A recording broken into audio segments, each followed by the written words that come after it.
a 17, a palavra de Deus nesse texto, ele traz profundas revelações a respeito de Jesus Cristo. Ele diz assim: dando graças ao Pai, que nos tornou dignos de participar da herança dos santos no reino da luz, pois Ele nos resgatou do domínio das trevas e nos transportou para o reino do seu Filho amado. Aqui nós temos lições que são muito importantes para a nossa vida. Ela fala para mim e para você, que se temos Jesus Cristo em nossa vida, se nós recebemos Jesus Cristo, se Ele faz parte de nós, se nós nos entregamos a Ele, diz que Ele, Deus, nos resgatou do domínio do inferno, das trevas, da escuridão, tá? Da escravidão, e diz que nos transportou para o reino do seu Filho amado, ou do filho do seu amor, né? Então, Deus nos traz lá do inferno, das trevas, da perdição, para estar diante de Jesus Cristo. Ele nos entrega a Jesus Cristo. Jesus Cristo se entrega por nós, e agora, quando nos entregamos a Jesus Cristo, Deus nos entrega a Jesus Cristo de novo. É uma coisa tremenda e maravilhosa, né? E aí ele continua dizendo: em quem temos a redenção, a saber, o perdão dos pecados. E fala de Jesus dizendo assim: Ele é a imagem do Deus invisível. Nós fomos feitos imagem e semelhança de Deus. Mas aqui, o apóstolo Paulo está trazendo uma revelação a respeito de Jesus Cristo, dizendo que Ele é a única imagem, é a imagem do Deus invisível, porque Ele é o primogênito de toda criação. É o primeiro, é o que vem antes de tudo. E continua dizendo: pois nele foram criadas todas as coisas, nos céus e na terra. Tudo foi criado por causa de Jesus Cristo e por meio dele, né? E continua dizendo: pois na terra, as visíveis e as invisíveis, sejam tronos ou soberanias, poderes ou autoridades, todas as coisas foram criadas por ele e para ele, e ele é antes de todas as coisas, e nele tudo subsiste. Em quem? Jesus Cristo. Evidentemente que Jesus só vai aparecer no decorrer do tempo da história, mas o Cristo, o Filho de Deus, ele existe antes de todas as coisas. Ele vem antes de tudo, né?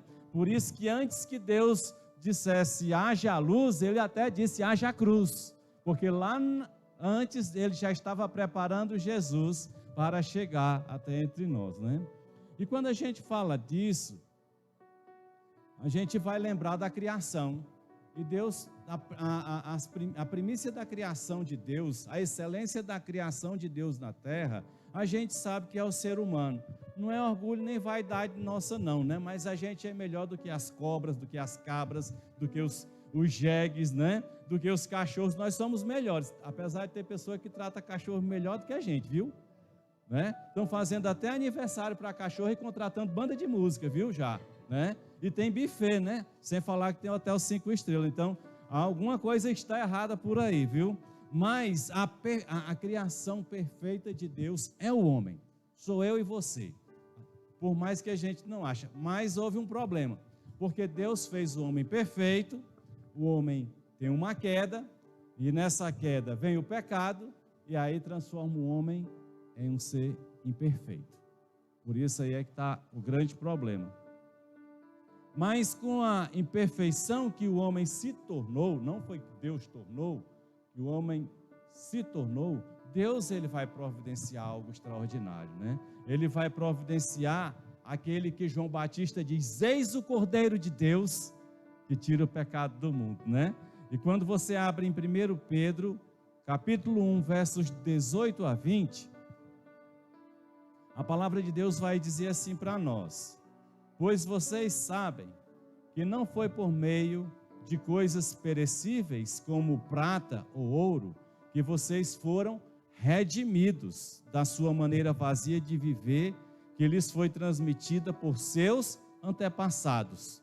Há uma uma vida vazia em nós que está sendo transmitida de geração em geração, tá? E vem lá da origem, né? Mas ele diz, versículo 19: pelo precioso sangue de Cristo, como de um cordeiro sem mancha e sem defeito. E este cordeiro, olha o versículo 20, como ele é profundo, como ele nos trata, como as coisas de Deus são muito especiais. Ele diz assim: conhecido antes da criação do mundo, revelado nestes últimos tempos em favor de vocês. Jesus Cristo, antes da fundação do mundo, ele já era considerado o Cordeiro, aquele que João Batista diz: eis o Cordeiro que tira o pecado do mundo. E quando a gente vai falar a respeito de redenção, é bom a gente entender um pouquinho dessa palavra. Ela vem do grego, e eu não vou falar as palavras do grego nem do latim, porque a gente esquece de qualquer forma. O importante é a gente ter a percepção no significado dela para nós, tá? Mas no grego, a palavra redenção significa resgate, tá? Então, fomos resgatados. As pessoas às vezes dizem: mas eu não mereço. Claro que a gente não merece, porque não foi nós que fizemos todo esse projeto, todo esse trajeto, todo esse plano para nós. Foi alguém que está acima de nós, mas ele providenciou então resgate, né? E também fala sobre preço de soltura ou preço de um resgate, também é reabilitação. Falar de redenção é falar de libertação, salvação e reparo. Tudo isso faz parte da nossa vida. Nós somos reparados, nós somos libertos e somos salvos em Cristo Jesus, né? É por isso que nós estamos aqui. O simples fato de estarmos aqui, você pode sentir ou não sentir nada. Coisas extraordinárias estão acontecendo no mundo espiritual. Você pode entrar da mesma forma, pode sair da mesma forma que você entrou, mas tenha certeza absoluta pela fé que algo aconteceu em você. Até porque a palavra de Deus diz que nós não nos guiamos por vista. Se a gente se via por vista, a gente se guia por sentimentos. Mas se a gente se guia pela fé, a gente se guia por algo que está além da nossa capacidade de realizar. Porque alguém vem realizar por nós, esse alguém é Jesus Cristo, é o Senhor das nossas vidas, né? E no latim essa palavra, ela traz uns significados ainda muito interessantes para nós, porque ela é uma palavra que é redenção, que ela vem de uma raiz, de comprar, de obter ou ganhar, certo? Só que a redenção é a junção de duas palavras em latim, que quer dizer recomprar, comprar de volta, porque Deus nos fez, nós somos dele, nós nos distanciamos dele, nós fugimos de Deus, nós nos distanciamos de Deus, mas a redenção quer dizer que ele nos recompra, ele está recomprando de volta, ele está comprando de volta, está obtendo novamente para ele. Por isso, não tenha dúvida, se você tem a sua vida em Jesus Cristo, a salvação é sua. Não há ninguém que possa. O inimigo até vem muitas vezes para dizer: tu é salvo coisa nenhuma, tu pensa besteira, tu cai, tu é falho. Nós vamos ter essas dificuldades toda a nossa história nessa terra, toda a nossa existência. Nós vamos ter maus pensamentos, nós vamos ter alguns momentos que a gente vai fracassar, mas o mais importante é que a gente confia em Jesus Cristo e não fazemos isso deliberadamente, tá? Então, a palavra é comprar de volta, mas ela traz ainda um significado mais profundo quando fala a respeito de redenção, que é recomprado, onde o comprador nunca mais abandona o que comprou. Então, a partir do momento que Jesus Cristo comprou você, nunca mais ele vai te deixar. Nunca mais. Então, aqui nós vamos perceber o porquê tudo isso aconteceu, tá? Porque quando Deus fez o homem, lá atrás, no início, ele foi comprado pelo diabo, no pecado. Então o diabo comprou, tá? E aí foi preciso Deus fazer algo muito importante. Sabe por quê? as coisas, às vezes, a gente pensa, por que é que Deus teve que mandar Jesus Cristo? E às vezes a gente pensa nisso, né? E era preciso ir para uma cruz. E a gente, muitas vezes, não tem a percepção de que o mundo espiritual, ele é muitas vezes maior do que aquilo que nós estamos conseguindo enxergar. Ela está muito, muito mais. Então, olha, a primeira coisa que a gente observa é que quando Deus faz o homem, nós vimos que Deus fez o homem perfeito, tá? Quem pecou não foi um homem imperfeito. Quem pecou foi um homem perfeito. Quem caiu foi um homem perfeito. Então, jamais qualquer ser humano, nem Paulo, nem Pedro, nem João Batista, que foi decapitado, poderia pagar esse preço, porque todos passaram a ser imperfeitos a partir da queda no Éden.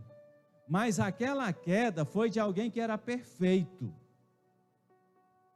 Por isso que Deus, na sua sabedoria extrema, incalculável, imensurável, Ele já fez essa trajetória de trazer alguém que era perfeito para reparar o que o perfeito fez de errado. Adão. É isso que nós percebemos. Então, aí vem o que a gente chama das bases da redenção, que é a encarnação, o sofrimento, a morte e a ressurreição, tá?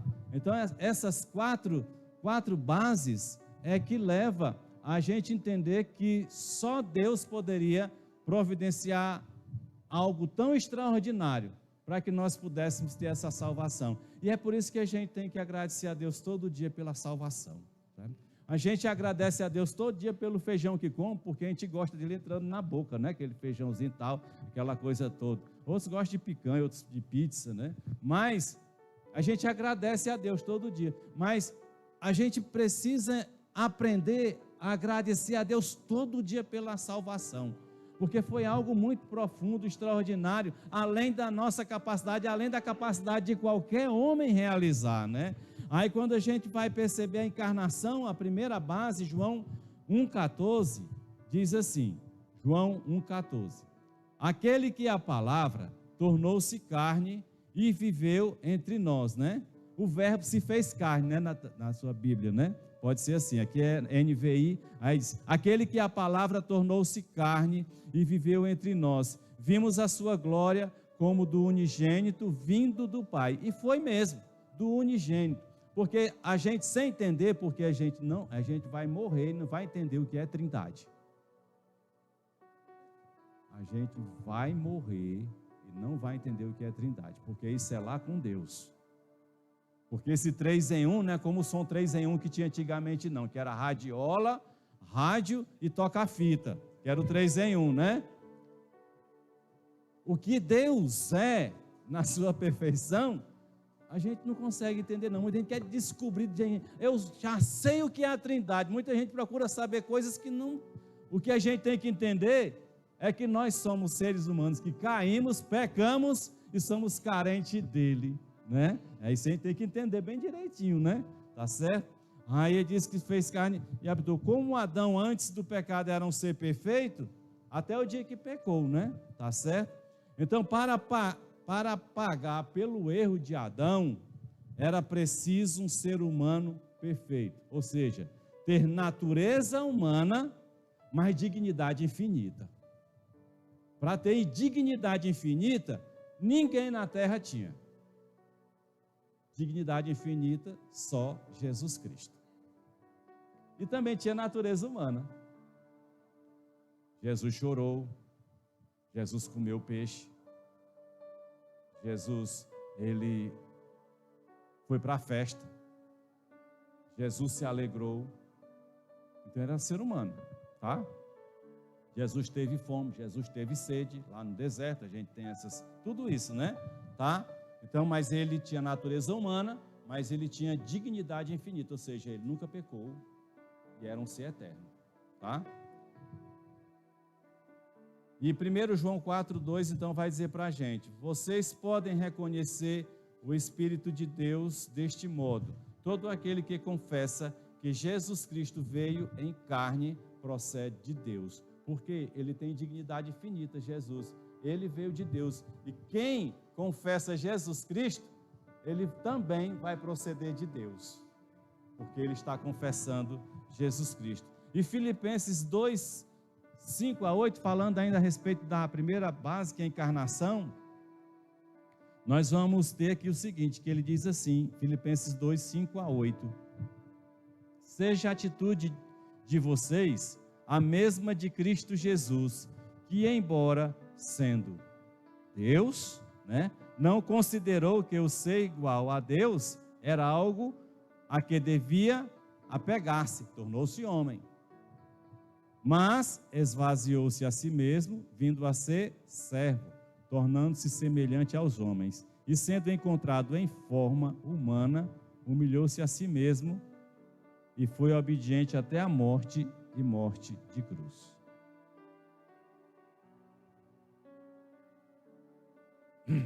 Então, você vendo esse texto, você percebe que Jesus Cristo... Rapaz, esse ventilador pode ir para ali? O bicho está acabando com a minha garganta aqui.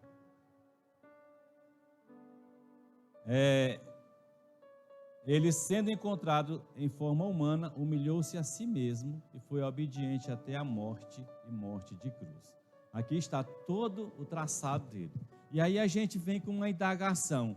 O homem nasceu pecador depois de Adão, depois da queda. O homem nasceu pecador, por isso ele peca. Aí vem um trocadilho que diz assim: ele não é pecador porque peca, tá? A gente não se torna pecador porque peca. É pelo fato de já nascermos pecador que nós pecamos. Por isso todo ser humano peca. O pecado não é uma opção na vida do ser humano. Todo ser humano peca. As criancinhas, quem foi que ensinou alguém a mentir? Aquelas criancinhas, elas começam a crescer, começam a fazer a coisa errada, e dizem: não fui eu não, mamãe. Começam a mentir. É uma coisa impressionante, tá? Então aqui nós temos uma primeira base que foi encarnação. Jesus Cristo se fez carne, se fez ser humano igual a mim e a você. A segunda é sofrimento.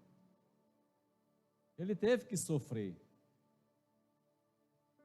Quando nós lemos Isaías 53, 10 e 11, diz assim: contudo, foi da vontade do Senhor esmagá-lo e fazê-lo sofrer. Olha só, muita gente acha, mas Deus é muito ruim, fez o filho dele sofrer, quanto mais a gente, Pelo contrário, a intenção de Deus em fazer o seu próprio filho, ou ele próprio sofrer, é para que a gente não sofra. Porque Deus quer nos poupar do sofrimento. Essa é a grande diferença. Mas muita gente, não, mas se ele fez Jesus sofrer, quanto mais a nós. Muita gente pensa assim, e acha que Deus ele quer nos castigar. Deus não tem a menor intenção em castigar o ser humano. Por isso, ele fez com que Jesus Cristo sofresse. E embora o Senhor faça da vida dele uma oferta pela culpa, ele verá sua prole e prolongará os seus dias, e a vontade do Senhor prosperará em sua mão. Depois do sofrimento da sua alma, falando de Jesus, Pai, se possível, afasta de mim esse sofrimento, essa dor que eu não aguento, mas faça a tua vontade, Por isso ele diz: depois do sofrimento da sua alma, ele verá a luz e ficará satisfeito. Pelo seu conhecimento, meu servo justo justificará a muitos e levará a iniquidade deles. Justificará a muitos por quê? Porque mesmo as pessoas conhecendo Jesus Cristo, elas viram as costas. Na trajetória sua, na minha, de levar a palavra para alguém, quantas pessoas faz tudo para não querer Jesus Cristo? Mas aqueles que vai querendo, vai todos recebendo. Ele não fecha as portas para ninguém, Então, nós temos aí exatamente que Jesus teve esse sofrimento, tá? Teve uma morte como bandido, tá? Então, ele sofreu dessa forma exatamente para que toda classe de pecadores do mundo pudesse ter a oportunidade de dizer: eu também posso ser salvo. Por isso que o sofrimento dele foi o maior que a gente possa imaginar. O sofrimento dele foi para aquele que às vezes a gente acha que o ser humano só tem uma classe que pode ser salva, que é da família da gente, é pessoas da sociedade, do colégio, da faculdade, do trabalho, mas aquele elemento que estupra, aquele elemento que destrói famílias, o sofrimento de Jesus Cristo foi para alcançar essas vidas também. Então, ele alcança a todos. Por isso, o seu sofrimento é uma segunda base para a redenção do ser humano. Porque na terra tem gente de todo jeito, tá? Uma hora dessa, tem pessoas que professam a Jesus Cristo estão sendo torturados. Graças a Deus que a gente não pode ter essa percepção, senão a gente não aguentava. Mas quando a gente começa a raciocinar, tem pessoas no outro lado do mundo que está sendo maltratado, né? Torturado por causa do evangelho ou por outras razões, tá? Sequestros, destruição de vidas, homens matando mulheres o tempo todo. A gente fica espantado com as notícias de hoje. Não sei se é porque a comunicação cada vez ela é mais presente na nossa vida com rapidez, né? Tempo real. Mas um sujeito entra na casa, mata 4 filhos. Criança de 2 anos, de 4 anos, de 6 anos, de 10 anos. Mata a mulher e depois se mata. É uma crueldade tremenda, é uma coisa de louco, tá? Então o ser humano, muitas vezes a gente olha para o ser humano e olha só para um tipo, mas depois que se gerou o pecado na terra, o ser humano se corrompeu de várias maneiras, né? Por isso, o sofrimento de Jesus foi para alcançar todos. Então quem se arrepende e volta para Jesus Cristo, né, tem uma certeza absoluta, é céu. E às vezes até os irmãos dizem assim: esse aí não deveria ir para o céu não. Talvez quem diz isso é quem não deveria ir, né? Porque está julgando, e a gente não pode julgar ninguém, não é isso? A terceira base é a morte. Porque sendo ele sem pecado, assumiu o meu lugar na condenação. Ele, Jesus, é 100% homem, 100% Deus. Não morreu como Deus, porque Deus não morre. Mas morreu como homem, né? E Romanos 5,6 diz assim: de fato, no devido tempo, quando ainda éramos fracos, Cristo morreu pelos ímpios. Por quem comete impiedade, tá? E Hebreus 2, 9 e 10 diz assim: vemos todavia que aquele que por um pouco foi feito menor do que os anjos, Jesus, coroado de honra e glória, por ter sofrido a morte, para que pela graça de Deus, em favor de todos, experimentasse a morte, ao levar muitos filhos à glória. Convinha que Deus, por causa de quem e por meio de quem tudo existe, tornasse perfeito, mediante o sofrimento, o autor da salvação deles. O autor da salvação deles, que é eu e você, é Jesus Cristo. Por isso ele fez na sua morte. A morte de Jesus Cristo foi ali o ponto máximo aqui na terra, para que nós pudéssemos estar recebendo de Deus todo esse cuidado de religação, de poder ter acesso a Ele de volta, tá? Note que Jesus Cristo, Ele na encarnação se assemelha ao homem, no sofrimento, Ele desce ao mais baixo degrau para resgatar o pior de todos os homens, e na morte Ele paga a conta minha e sua, todos os homens, tá?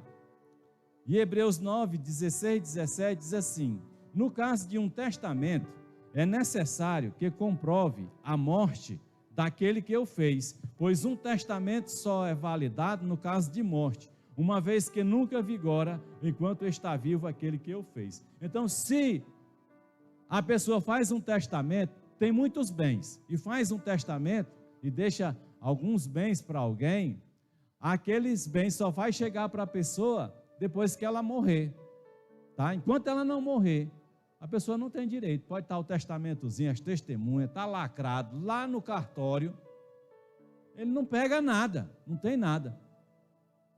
O problema, por isso quem faz testamento nunca avisa para quem está deixando as coisas, né? Porque o sujeito vai ficar todo dia pensando, morre, bicho, né? Morre porque é para poder ele pegar, tá certo? É desse jeito, viu? Tem pessoas que têm muitos bens, né? Que já está mais para lá do que para cá. Aí fica os parentes tudinho, rapaz, não vai não, ele vai continuar vivendo, doido para pegar os bens, é uma confusão medonha. Vai lá nas varas de sucessão de família, essas coisas, você vê a confusão do povo, tudo querendo que...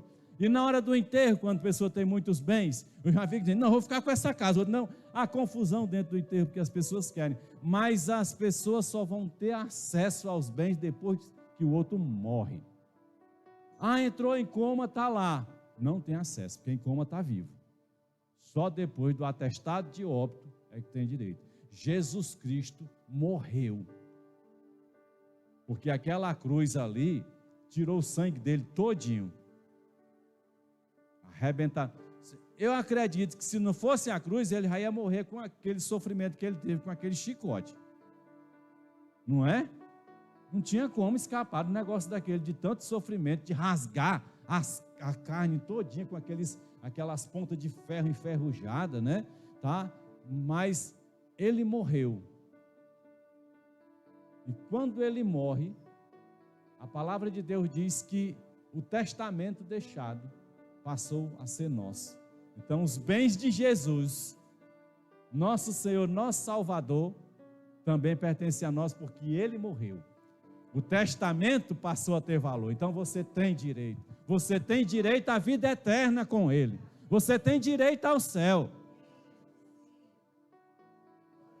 E ninguém pode arrancar isso de você. Viu? Tá certo? Continuando. Estou terminando, viu?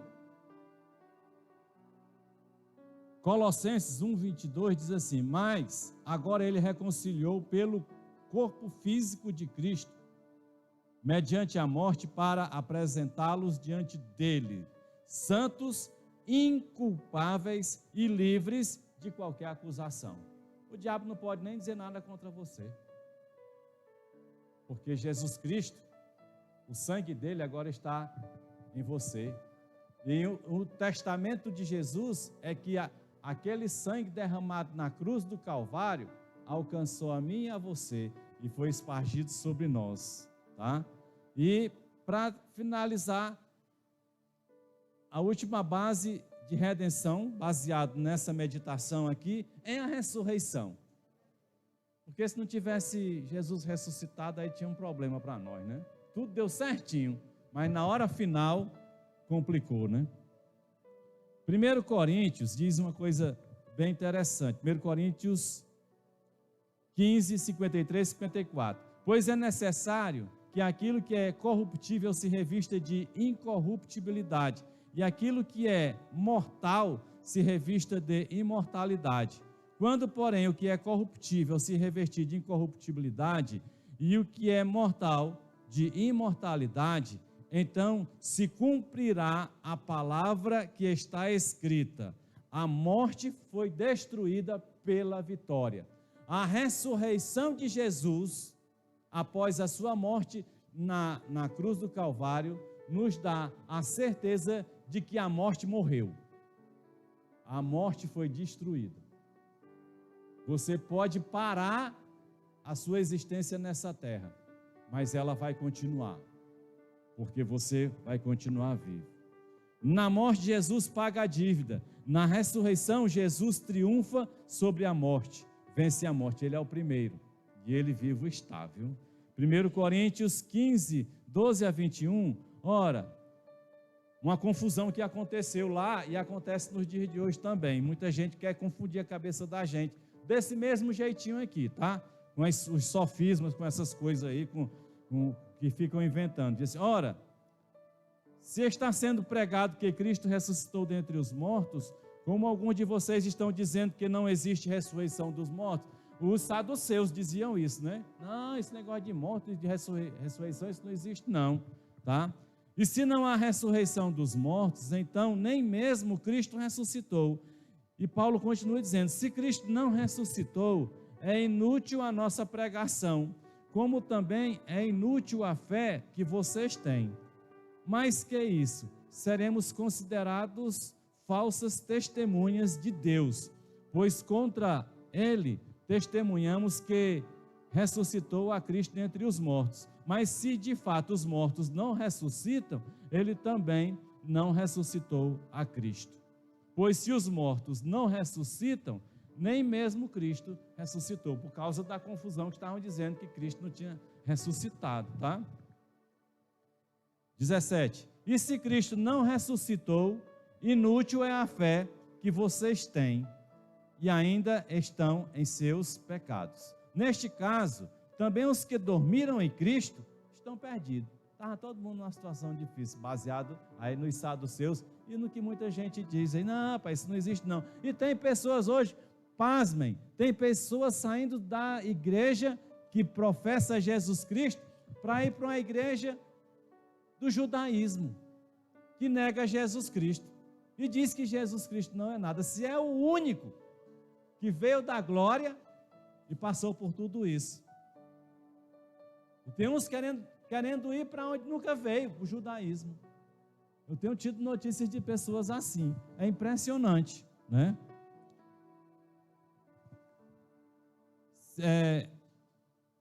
Se é somente para esta vida que temos esperança em Cristo, dentre todos os homens somos os mais dignos de compaixão. É uma tristeza se Jesus Cristo não desse para nós a salvação. Mas o 20, Paulo diz com toda clareza, mas de fato, Cristo ressuscitou dentre os mortos, sendo as primícias dentre aqueles que dormiram. Visto que a morte veio por meio de um só homem, também a ressurreição dos mortos veio por meio de um só homem, Jesus. Amém?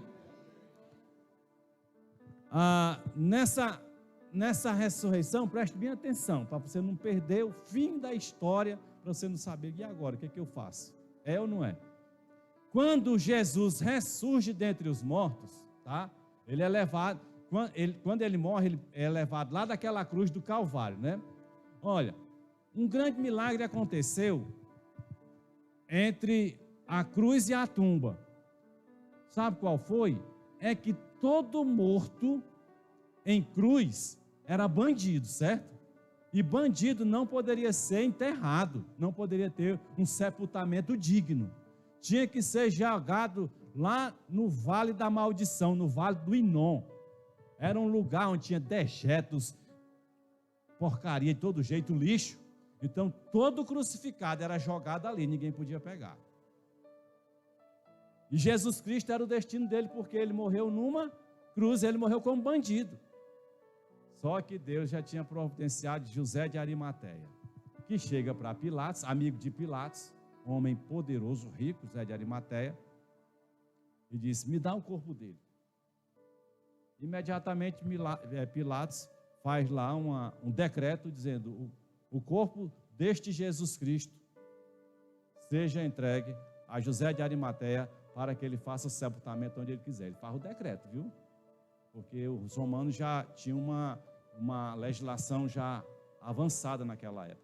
Aí ele leva o papel, chega para o centurião e diz, olha, não levam ele daqui, dê para nós, ajude a tirar. Aí mostrou, estava lá o decreto. Então foi um grande milagre, senão Jesus Cristo tinha sido jogado no vale do Inom. Mas Salmo diz que ele foi contado entre os malfeitores, mas que ele foi para uma sepultura que nunca ninguém tinha usado, que foi que José de Arimateia deu para ele. Então já houve um extraordinário milagre aí, cumprindo-se as profecias. Mas quando ele está lá na tumba, agora preste atenção, as mulheres foram para lá, né? Olha, igreja sem mulher não funciona, né? O pessoal quer recriminar a mulher, uma confusão medonha, mas a igreja sem mulher não dá certo. A mulher fala muito, rapaz, é coisa boa demais. Mulher fala, age, vai, tem sentimento, faz um monte de coisa. O homem é muito sério, é muito não sei o quê, é parado, é sentado, gosta de uma cadeira, gosta de uma rede, é uma confusão. Mulher não, mulher vai para círculo de oração, faz tudo, né? Pois bem, a mulher correu lá. Mas naquela época a mulher não valia nada. Olha, mulher, cachorro e criança não valia quase nada. Cachorro valia um pouco melhor, mais do que criança. E mulher valia menos do que os dois, gente. É cruel isso, né? Naquela época. Então elas foram para lá porque elas eram vistas como pessoas inferiores, mas viram Jesus Cristo foi falar, ninguém acreditou. Aí lá se vem, né? Mas depois foi propagado um boato que o sumo sacerdote pegou e disse, pagou, subornou, vocês vão dizer que ele foi roubado pelos apóstolos, eles levaram. E surgiu esse boato, tá? Dizendo que os discípulos tinham furtado o corpo de Jesus. E houve uma investigação por Roma, não está na Bíblia, mas há livros relatando que houve investigação. Colocaram o Vale do Inon de cabeça para baixo atrás do corpo de Jesus, saíram procurando em todo canto, nas casas, fizeram de tudo e não encontraram. Por quê? Jesus tinha ressuscitado. A última constatação que nós podemos ter, preste bem atenção nisso, que é importante, uma constatação que Jesus Cristo realmente ressuscitou, tá?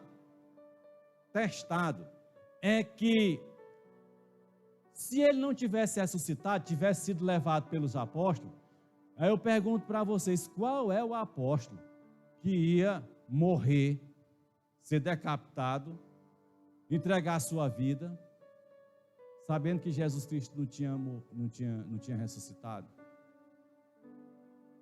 Nenhum. Mas, de todos os apóstolos, só João não morreu de uma morte cruel.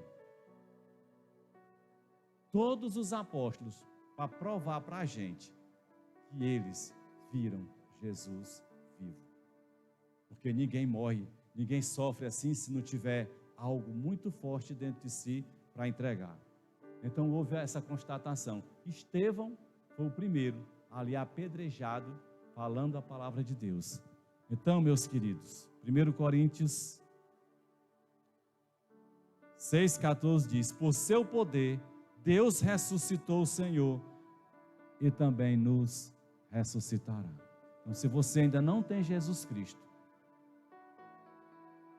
se encontre com Ele nessa noite, onde você está.